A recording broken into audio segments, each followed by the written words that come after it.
자, 계속 읽어보겠습니다.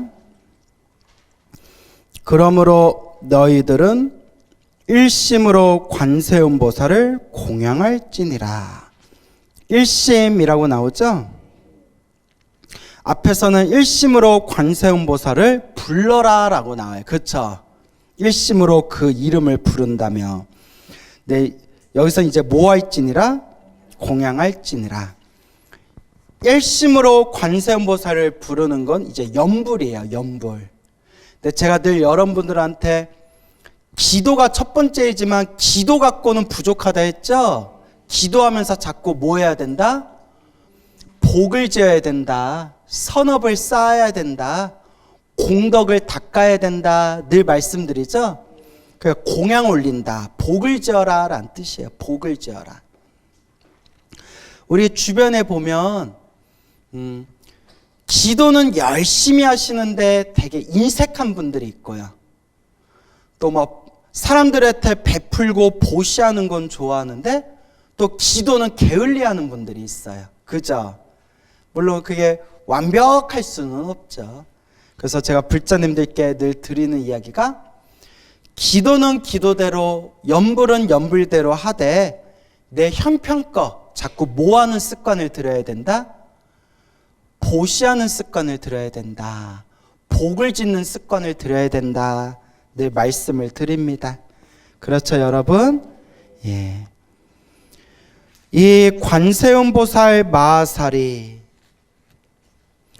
두렵고 급한 환난 가운데 능히 두려움을 없애주므로 무엇을 없애주신다? 두려움. 정말 이 사바세계가 정말 두렵고 힘들고 괴로운 세상이에요. 여러분, 우리 이 사바세계를 부처님은 위급한 곳이다 라고 표현하셨어요. 뭐한 곳이다? 위태로운 곳이다. 위급한 곳이다. 위태로운 곳이다. 그러니까 여러분, 우리가 자꾸 남 얘기 같으니까 내가 가슴에 딱 안 와닿는 거지, 우리가 한 치 앞에 어떻게 될지를 한 치 앞도 알 수가 없어요. 그렇죠? 정말 물론 우리 다 오래 살기를 바라지만 내일 갈지 모레 갈지 알 수가 없어요. 우리 요 근래 나라를 뒤흔든 사건 사고 있잖아요. 그 유가족분들에게 누가 될까봐 참 말로 꺼내기도 어려운 젊은 학생들이 한꺼번에 죽은 사건, 젊은 청년들이 한꺼번에 죽은 사건. 그리고 여러분, 이번 코로나 때, 요 코로나 시국 때 한국 자살률이 정점을 찍었대요. 그 얘기 들으셨죠? 근데 일부러 국가에서 언론에 이거 너무 발표하지 말아달라. 가뜩이나 나라가 어수선하고 사람들 우울한데 자꾸 자살률 높아졌다느니 이런 거, 언론에 이런 거 자꾸 내보내지 말아라. 뭐 이렇게 얘기를 했다는 그런 얘기를 들었어요. 자살률이 정점을 찍었대요. 그런데 이 코로나가 닥칠 줄 하루 전만 해도 알았어요, 몰랐어요? 몰랐잖아요. 코로나가 닥칠 줄 몰랐잖아요. 그 유명한 얘기 있잖아요. 우리 6.25 전쟁 터졌을 때 북한에 놈들이 쳐들어왔을 때 하루 전날만 해도 알았어요, 몰랐어요?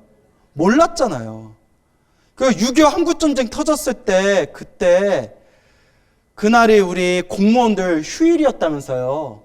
예, 그래서 막 우리 군인들도 그때 막 휴가 가고 밖에서 가족들하고 지내고 놀고 그때 놀아서 쳐들어왔다면서요. 예, 이렇게 다큐멘터리 보면 자세히 나오잖아요. 하루 전에도 우리 국민들 서울에서 잠자다가 북한 쳐들어올 줄 아무도 몰랐어요. 물론 알았던 분은 있어요. 알았던 분들이 몇몇 있어요. 예전에 1945년 우리나라가 광복을 맞이하고 나서 1950년, 5년이 지나고 50년에 한국전쟁 터졌죠.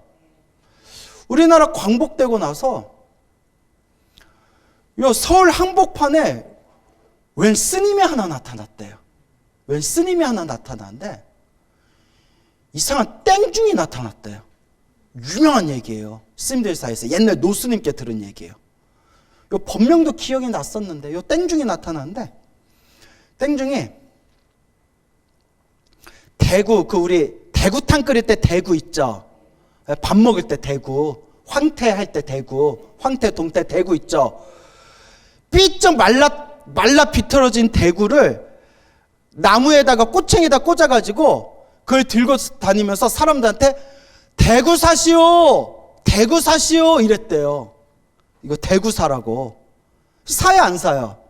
안 사는데 그때 마음씨 착한 할머니나 그 노보살님들이 아유, 저 스님이 공부하다 정신이 나가가지고 대구 팔러 다니나 보다. 하나 사줘야겠다. 저 그 대구 그거 얼마요? 하면 이거 안 파는 겁니다 이러더래요. 뭐야, 대구 사시오, 대구 사시오 하더니 대구 사시오, 대구 사시오 그렇게 몇 달을 돌아다니다가 사람들이 아유, 저거 미친 중인가 보다, 미친 중인가 보다 하다가 몇 달 후에 뭐가 터졌어요?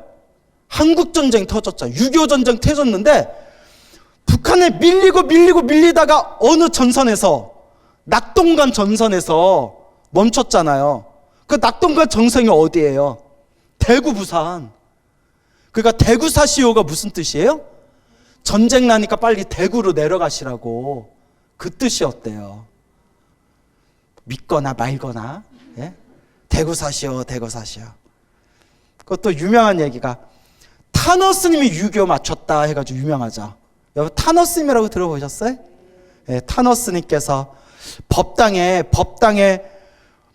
수많은 개미들이 법당 앞에서 이렇게 막 흙을 쌓아놓고 거기를 개미들이 왔다 갔다 하는 모습 보고 심상치가 않아서 주역 점을 쳤더니 유교 이게 이제 전쟁 터지는 걸 예언했다라는 얘기가 유명해가지고 그 타노 스님이 여기 밑에 대전 밑에 쪽으로 내려가셨다고 하잖아요. 예, 그 얘기도 유명하죠. 그래서 타노 스님이 그렇게 예언을 잘하셨대요. 얘기 들으셨죠? 그래서 베트남하고 미국하고 싸운다고 했을 때 그 당시 아무도 베트남이 이긴다고 아무도 상상조차 못했대요. 그때 베트남이 미국 이긴다라고 얘기했던 게 누구예요? 예? 타노 스님이세요. 그래서 유명한 얘기가 있어요. 여러분 숭산 스님이라고 아세요? 숭산 스님이 숭산 스님하고 타노 스님하고 논쟁이 붙었대요. 두 분이 좀 친분이 있었는데, 근데 숭산 스님은 미국을 오래 다니셨거든요. 지금 미국하고 이제 베트남이 전쟁이 붙었는데 누가 이기냐? 숭산 스님이 베트남이 100번을 덤벼도 미국을 못 이긴다 이랬대요. 근데 이제 타너 스님이 이번에는 베트남이 이깁니다 이랬대요. 그 숭산 스님이 기가 막혀가지고 타너 스님이 미국을 안 가봐서 그렇다고 어떻게 미국을 이기냐고, 베트남 미국 이길 수가 없다고. 타너 스님이 주역에 막 설명하면서 뭐가 어떻고 하면서 이거는 베트남이 이길 징조요 이러더래요. 하도 말이 안 통해가지고 숭산 스님이 답답해서 타너 스님하고 헤어지고 나오면서 옆에 있는 제자한테 그랬대요. 타너 스님이 미국을 못 가봐서 그렇다고. 미국을 못 가봐서 그렇다고. 미국이 어떤 나라인데 베트남한테 지냐고. 그 산골짜기에 베트남한테. 근데 결국 누가 이겼어요? 베트남이 이겼죠. 참 희한하죠. 그래서 제가 이런 얘기들이 많아요. 그래서 제가 타노 스님을 실제로 옆에서 모시고 타노 스님에게 법문도 듣고 강의도 들었던 그 노스님, 지금 노스님께, 그것도 한두 분이 아니라 한 두세 분께 여쭤봤는데, 스님, 타노 스님이, 저는 타노 스님을 실제로 뵌 적이 없으니까, 타노 스님이 그렇게 예언을 잘 하셨어요?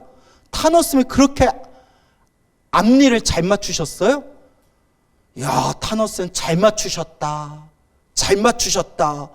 스님 신기해요. 아우, 저도 그때 살아있었으면 저도 좀 봤을 텐데. 신기해요, 스님. 어떻게 타노 스님 그렇게 잘 맞추셨을까요? 수행을 많이 해서 그런 걸까요? 근데 그 노스님이 딱 하신 말씀이 틀리기도 많이 틀렸다. 아, 내가 진짜 들은 얘기예요. 그렇다고 우리가 뭐 타노 스님에 대해서 혹시라도 이렇게 또 이렇게 가볍게 생각하는 마음을 가지면 안 돼요. 타노스면 정말 존경받을 만한 큰 스님이세요. 알겠죠? 근데 다만 사람들이 이제 타노스님 이야기 들으면 우리가 좋은 얘기만 하잖아요. 좋은 얘기만 하니까 타노스면 백발백중 다 맞추셨다 이렇게 생각하고 있죠. 그때 타노스님 모셨던 노스님께 들었는데 틀리기도 많이 틀렸다 야. 그래서 제가 하고 싶은 얘기가 어떻게 우리가 한치 앞에 인생의 앞날을 어떻게 알겠어요? 그죠? 한치 앞도 알 수가 없어요. 인생의 한치 앞도 알 수가 없어요. 그래서 부처님께서 나의 제자들은, 나의 불자들은 점치지 말아라 라고 하신 거예요. 뭐 하지 마라? 점치지 마라. 뭐대로 산다? 업대로 산다. 그러니 내 운명이 궁금한 사람은 내 운명을 행복하고 아름답게 가꾸고 싶은 사람은 차라리 뭘 해라? 수행하고 공덕을 닦고 내 업을 바꿔라 라고 말씀하신 거예요. 경전에 나오잖아요. 점치지 말아라, 정보지 말아라 라고 부처님이 분명히 얘기하셨어요. 그러니까 솔직히 얘기하면 스님들이 이렇게 점보고 하면 그거 맞다 안 맞다? 사실 안 맞는 거예요. 예. 그래서 여러분들이 그냥 심심풀이로 가벼운 마음으로 사주팔자 보시고 점보는 거라면 뭐 저도 나쁘게는 안 봐요. 솔직히 말하면 저도 많이 봤어요. 예. 우리 친한 스님들 중에 이렇게 사주팔자 보는 스님들이 있어서 저도 많이 봤어요. 그리고 스님들도 저 사주팔자 좀 가르쳐 달라고. 왜냐하면 궁금하대요. 어쩜 이렇게 하냐 뭐 이렇게 궁금하다고. 그래서 저도 많이 봤는데 중요한 거 뭐냐? 집착하면 된다 안 된다? 절대 안 돼요. 사주팔자로는 운명을 완벽하게 알 수 있다 없다? 없어요. 그래서 불자는 이건 제 얘기가 아니에요. 부처님이 팔만대장경에서 분명히 말씀하셨어요. 점보지 말아라. 점치지 말아라. 뭐 해라? 수행하고 공덕을 닦아라. 결국 뭐대로 산다? 업대로 산다. 내 업을 바꾸려면 뭐밖에 없다? 수행밖에 없다라고 말씀을 하신 거예요. 알겠죠? 예전에 어느 거사님이 있었는데 연세가 많거나 아마 세상을 떠난 분이실 거예요. 그 거사님께서 이제 정년퇴임을 하시고 직장을 정년퇴임이 아니라 직장을 좀 일찍 그만두시고 산에 다니고 절에 다니면서 절에 잡일을 이렇게 도와주시고 사람들 앞에서는 그냥 무식한 척 보이면서 안으로는 참선을 하시던 분이었어요. 도 닦는 분이었어요. 당신을 숨기고 절에서 주는 밥 먹고 잡일하면서 아유 저는 아는 거 없습니다 하고 스스로 무식한 척 하면서 안으로는 참선 수행을 열심히 하던 그런 아주 수행이 깊은 거사님이 있었어요. 그런데 그분 부인 되는 마누라가 그렇게 그 거사님을 구박을 했대요. 아유, 내 능력 없는 남편 만나가지고 내 팔자야 이러면서. 그래서 여러분 세상에서 역사상 가장 지혜로운 사람으로 손꼽히는 소크라테스 부인도 그렇게 악처였다면서요. 그래서 뭐 유명한 농담 있잖아요. 소크라테스가 유명한 철학자가 될 수 있었던 게 누구 덕택이었다? 마누라 덕택이었다. 그런 이제 우스갯소리가 있을 정도로. 그래서 마누라가 하도 잔소리를 하고 하도 자기를 괴롭히니까 저 사람이 왜 저런가? 저 여자가 왜 저런가? 사람은 왜 저런가? 하다가 지혜가 열렸대요. 우스갯소리예요. 그래서 이제 그런 농담이 있을 정도로. 그러니까 그 부인 되시는 분이 하도 이제 거사님을 이렇게 구박하고 잔소리하고 그 남편 되는 거사님은 부인이 구박하고 잔소리해도 허허허허 내가 그렇지 뭐 허허허허 이렇게 그렇게 살다가 어느 날 요 보살님 친구들하고 같이 수다 떨다가 저기 용한 무당이 있다는 얘기를 듣고 용한 무당이 있다는 걸 듣고 그 무당을 찾아갔대요. 그래서 남편 얘기하고 했더니 에휴 남편이 잘못 만나가지고 고생하는 거야. 어떻게 하면 좋을까요? 남편 한번 데려와. 남편 한번 데려와. 남편 데려와라 이러더래요. 예? 남편을 데려와라. 그래서 남편을 이제 막 꼬셨대요. 저 요한 무당이 있는데 당신 한번 데려오래. 점 한번 보러 가자. 난 그런 거 안 봐. 그런 거 안 봐. 그러지 말고 한번 가자. 또 이거 안 가면 한 일주일 잔소리 들을 것 같거든. 그래서 갔대. 그냥 한번 가주고 말자. 거사님이 이렇게 이제 마누라하고 같이 이제 무당을 찾아갔는데 무당 앞에 딱 앉았대요. 무당 앞에 딱 앉아가지고 무당한테 거사님이 무당을 딱 쳐다보면서 거사님이 이렇게 얘기했대요. 참 용하시다는 얘기를 듣고 왔습니다. 참 용하시다고 얘기를 듣고 왔습니다. 제가 질문 하나 있는데 좀 여쭤봐도 되겠습니까? 그 무당들은 또 기들 세잖아요. 또 기선제압 해야 되잖아요. 말해봐 이러더래요. 말해봐. 무당들은 막 이렇게 기선제압하고 기싸움하고 그러잖아요. 기싸움에서 밀리면 안 된대요. 그래서 큰 굿할 때 작두 한번 타주고, 예? 돼지피 한번 마셔주고, 예? 그러잖아요. 다 그런 건 아니고. 말해봐! 그러니까 거사님이 주먹을 딱 내드시더래요. 주먹을. 제가 이 손을 필 텐데, 손바닥이 위로 올라올까요? 손등이 위로 올라갈까요? 이렇게 질문하더래요. 뭔 얘기인지 알겠어요? 앞니를 잘 본다니까 거사님이 내 질문 하나 하겠습니다 하면서 주먹을 썩 내밀면서 내가 이제 지금 손을 필 텐데 손등을 위로 필까요? 손바닥을 위로 필까요? 뭐라고 대답해야 돼? 손등을 위로 핍니다 하면 내가 손바닥을 피면 되고 손바닥을 위로 필 겁니다 하면 내가 손등으로 피면 다 틀리는 거잖아요. 그러니까 그 짧은 순간에 무당이 땀을 뻘뻘 흘리더래요. 이러는데 한참을 있다가 거사님이 손에 다 무릎 위에 올려내면서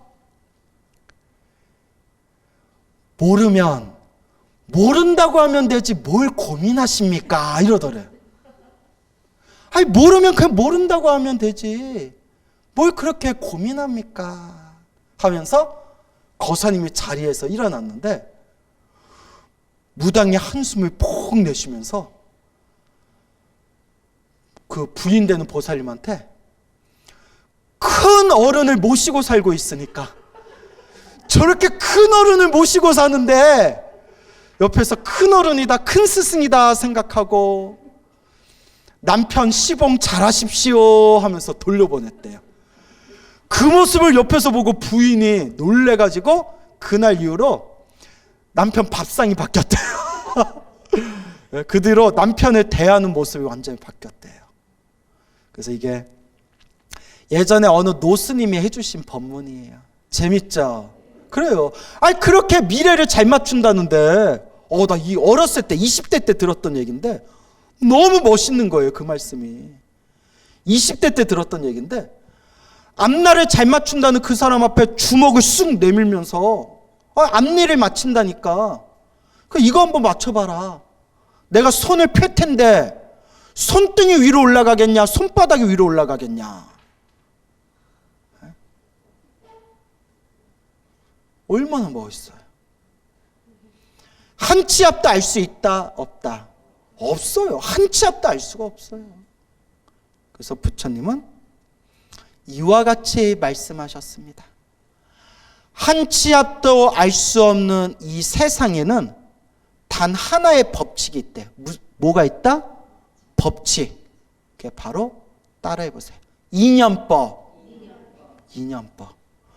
한 치 앞도 알 수 없고 단 한순간도 앞니를 우리가 알 수는 없지만 한순간도 한치도 알 수 없는 이 세상, 이 우주에는 그래도 하나의 법칙에 의해서 모든 게 일어나고 사라진대요.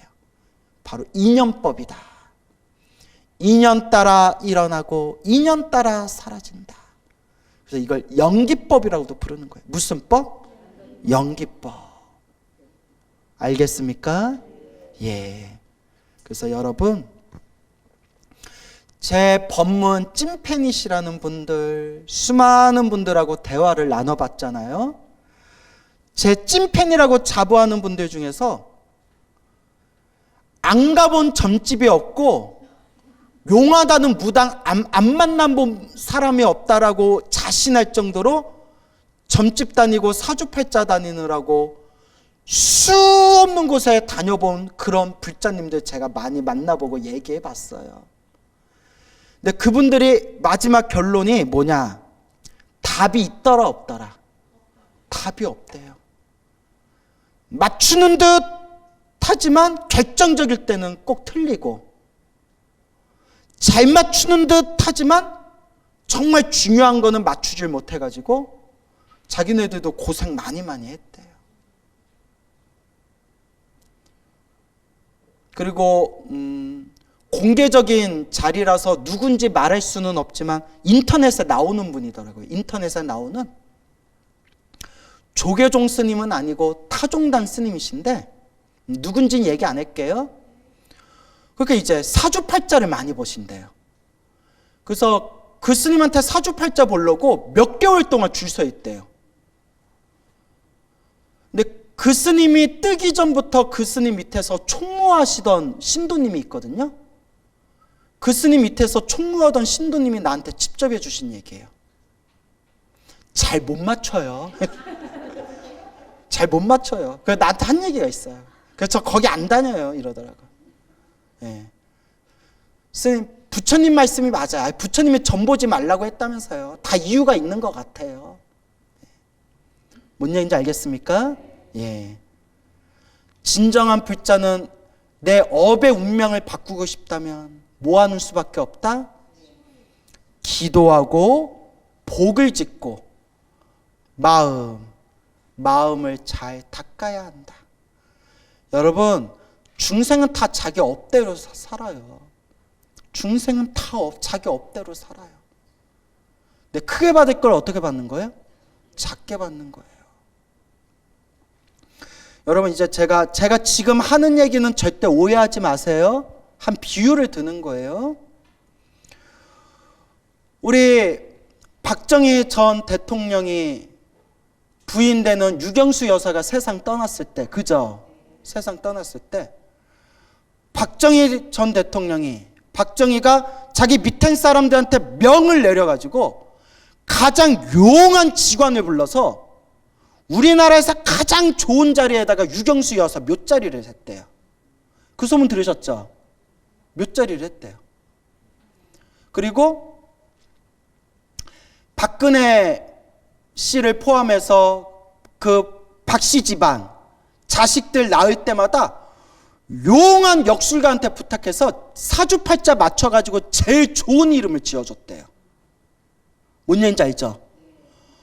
한 시대 최고의 권력자였던 사람이 내 애들 이름 좀 한번 잘 지어다오 했는데 이름을 헛지었겠어요? 그죠 여러분? 유명한 사람들한테 다 사주팔자 주고 다 이름 지은 거예요. 근데 여러분, 제가 행여라도 그분들 비하하는 마음은 없어요.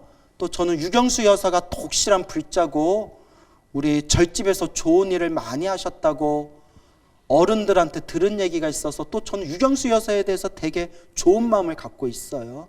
근데 이제 부처님 가르침 입장에서 얘기하자면 그렇게 유경수 여사 몇 자리 좋은 자리 만들어주고 애들 이름도 제일 좋은 이름 지어줬지만 자손들이 잘 풀렸어요, 안 풀렸어요?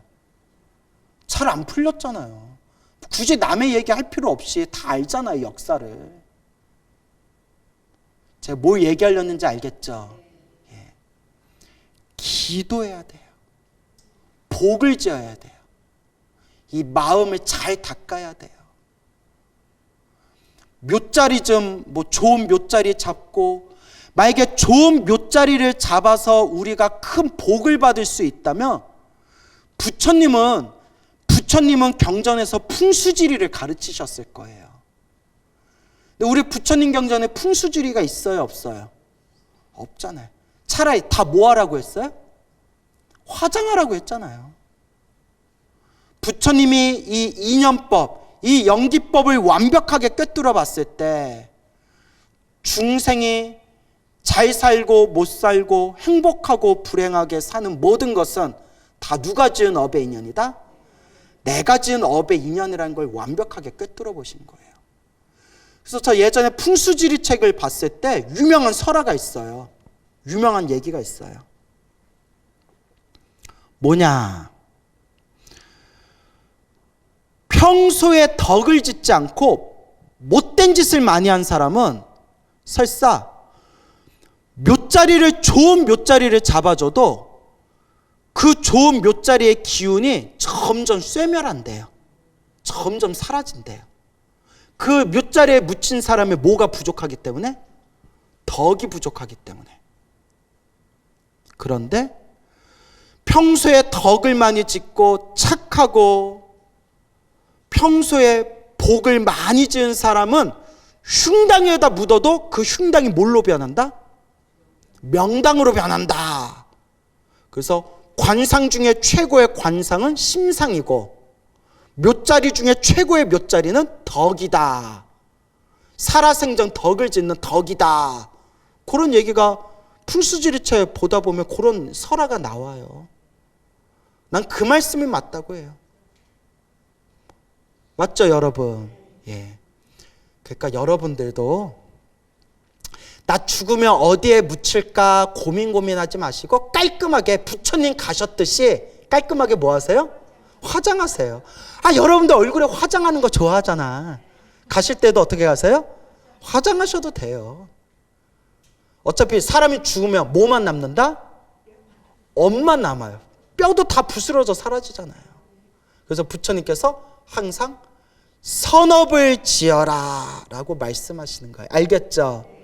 물론 여러분 풍수지리 공부하신 분 입장에서는 제 말이 틀린 말일 거예요.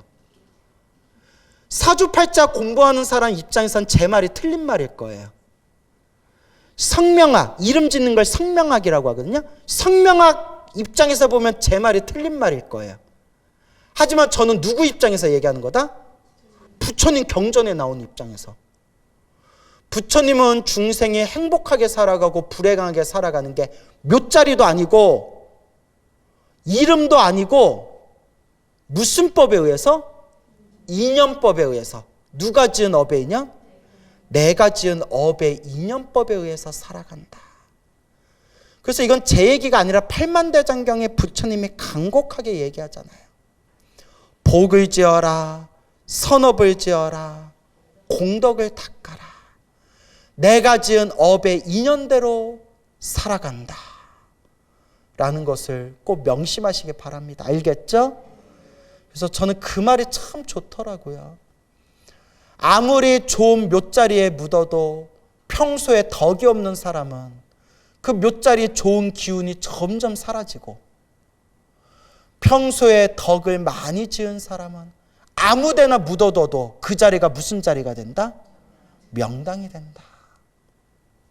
자기가 지은 업의 인연대로 살아간다 라는 걸 명심하시기 바랍니다. 그렇죠? 그래서 여러분, 진실한 찐 불자들은 마음이 점점 부처님의 법문으로 마음이 모아져요. 그리고 믿을 게 부처님 법밖에 없구나. 염불하고 부처님 법밖에 없구나. 부처님이 다 내가 지은 업의 인연대로 살아간다고 했으니 오로지 수행하고 공덕을 닦으면서 내가 좋은 인연을 담글 수밖에 없구나. 딱 이게 중심이 서요. 근데 제가 이런 분들 많이 봤는데 어떤 분들을 많이 봤냐? 30년, 40년, 50년 절에 다녀도 입으로는 부처님 믿는다고 말하고 몸으로는 절에 다녀도 어디 부적 잘 그린 데 있다고 하면 거기에 가서 막 받아오고, 어디 용하게 점 잘 친 데 있다고 하면 또 거기 가서 막 점 보고, 또 막 용한 비법이 있다고 하면 또 거기 가서 무슨 용한 아주 막 신묘한 비법이 있다는데 그것 좀 가르쳐 주세요 이러고. 그러니까 찐 불자라면 살든 죽든 부처님 법에 딱 마음의 기둥이 딱 세워져야 되는데, 입으로는 부처님 부처님 하면서, 입으로는 부처님 부처님 하면서 뭐가 좋다고 하면 거기 쪼르르 따라가고, 뭐가 좋다고 하면 또 저기 쪼르르 따라가고, 이렇게 마음이 흔들리는 분들이 주변에 참 많아요. 하지만 예전에는 그런 게 이해가 안 됐는데 이제는 저도 나이가 들었나 봐요. 이제는 그냥 그러려니 해요. 뭐예요? 그러려니 해요. 그래서 제가 하는 얘기가 뭐냐면, 여러분, 우리가 부처님 법을 처음부터 부처님 법을 잘 닦고 부처님 법을 100% 잘 닦으면 우리 벌써 다 도인됐다고. 근데 흔들리니까 중생이에요. 뭐 하니까 중생이다? 흔들리니까 중생이에요. 뭐 그렇게 따지면 뭐 나는 잘하나? 예? 나는 뭐 잘하나? 나도 여러분들한테 여러분 점 보지 말고 사주팔자 보지 마세요 해놓고 옆에 친한 스님이 광우 스님 나 요새 사주팔자 명리학 배워. 그래? 나도 좀 봐봐. 이렇게. 그러니까 집착하지는 마세요. 알겠죠? 여러분 다시 말씀드리지만 명심하세요. 좋은 일도 나쁜 일도 누가 지은 업이다? 내가 지은 업이다. 부처님 경전에 나오는 말씀이에요. 행복도 불행도 누가 지은 업이다? 내가 지은 업이다. 좋은 인연도 나쁜 인연도 누가 지은 업의 인연이다? 내가 지은 업의 인연이다. 누가 닦아야 된다? 내가 닦는 수밖에 없어요. 알겠죠? 그러니까 기도하고 염불하고 복을 지고 공덕을 닦되, 그래도 나쁜 일이 생기면 내가 크게 받을 업을 어떻게 받는구나? 작게 받는 거구나. 항상 마음에 업장소멸을 꼭 명심하시기 바랍니다. 아시겠죠? 네, 오늘 들려드린 말씀이 참 중요한 거예요. 그래요. 50페이지. 이 사바세계에서는 모두 일컬어. 자, 관세음보살님을 무엇라고 부른다? 두려움을 없게 해주는 이라고 하느니라. 자, 따라해 보세요. 시, 무해자. 네, 시는 베풀 시. 네, 베풀다. 무엇을 베푸냐? 따라해 보세요. 없을 무. 두려워할 왜. 그러니까 두려움 없음을 베풀어 주신다. 중생들, 두려움이 있는 중생들에게 무엇을 베풀어 주신다? 두려움을 없애는 것을 베풀어 주신다. 두려움 없음을 베풀어 주신다. 뭔 얘기인지 알겠죠? 그래서 시무해자, 두려움 없음을 베풀어 주신다. 그래서 여러분, 힘들고 괴롭고 무섭고 두려울 때 누구를 불러라? 불보살님을 불러라. 관세음보살을 부르든 지장보살을 부르든 간절하게 불보살님을 불러라. 여러분, 기도해도 나쁜 일이 생긴다 안 생긴다?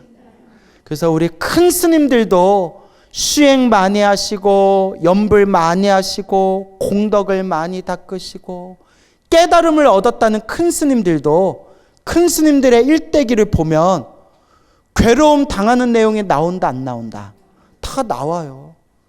큰 스님들도 막 몸이 아파서 고생하신 분, 수명이 짧아서 단명하신 분, 사람들의 모함을 받아가지고 손가락질 받으신 분, 큰 사람들에게 큰 모략을 당해서 멀리 귀향에 가셔가지고 고생하신 분, 복 많고 평생을 편안하게 사신 스님들도 있는데 큰 스님들 중에서는 이렇게 많이 닦으셨는데도 고생하신 큰 스님들도 있어요. 근데 그 큰 스님들, 고생하신 큰 스님들이 뭐라고 말씀하셨느냐? 내가 무엇을 갖고 있는 것이다? 빚을 갖고 있는 것이다.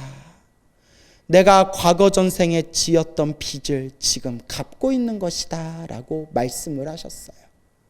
그래서 여러분, 불자라면 꼭 명심하십시오. 인과법, 인연법.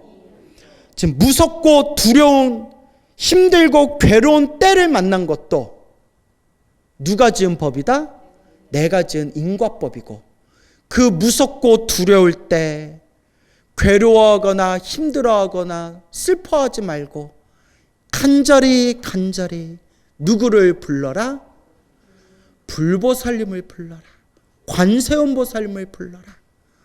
반드시 염불하는 그 사람에게 명운가피를 내려주실 것이다 라는 것을 우리 불자님들께서 마음에 꼭 명심하시길 바랍니다.